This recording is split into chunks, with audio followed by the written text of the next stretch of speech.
Go Joe 28 is underway. Morning meteorologist Joe Snedeker pedaled his way out of Scranton bright and early this morning. The day wrapped up at Knoebels, and Newswatch 16's Jack Culkin is along for the ride. Go Joe 28 was carried into day one thanks to the Dunmore Junior Senior High School football team, cheerleaders, and many sponsors. Unlike many years past, Go Joe started at Marywood University on the St. Joseph's Center Summer Festival grounds. It was shortly after sunrise when Joe and his bike took off.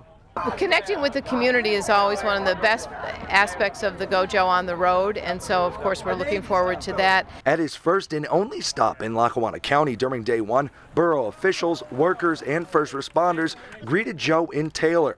Next, he crossed the border into Avoca, where a sea of mustachioed football players and Boy Scouts awaited his arrival. Go Joe! Go Joe! Go Joe! Go Joe! Then it was to neighboring DuPont, where a crowd of dozens gathered to show their support outside the Borough building. Continuing down the valley, Joe stopped outside Irene Reeder Community Center in Jenkins Township, where Go Ron and his gaggle of supporters cheered on both men as they pushed their pedals to raise funds for St. Joe's. It was a little after 9:30 a.m. when Joe traveled down North Main Street into Plains. It was here that donations were handed over after being raised during the last few months by children with Plains Township Summer Camp.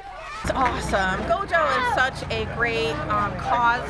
He raises all that money for St. Joe's. I have watched him on TV every year with all of these different games and everything. I'm so excited to meet him and see him in Plains because I think this is the first time he's ever made it to Plains. Crossing the Susquehanna River, students, faculty, first responders, and some mustache security guards welcomed Joe with open arms outside Wyoming Seminary's lower school in 44. At the midpoint of the day, it was a stop in the city of Pittston. Joe came in right on time, helping to judge custom artwork, see kids complete a feat of strength, and determine who had the best mustache. The latter half of Monday saw Joe head to Columbia County. His first stop was at Nescopec, where crowds cheered his name.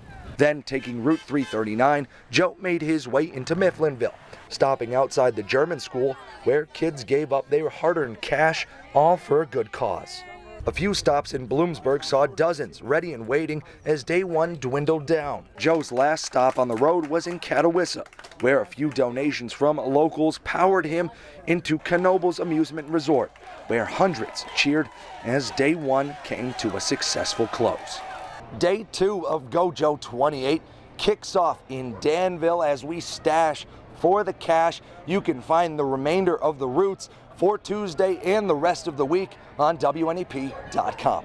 Jack Culkin, Newswatch 16.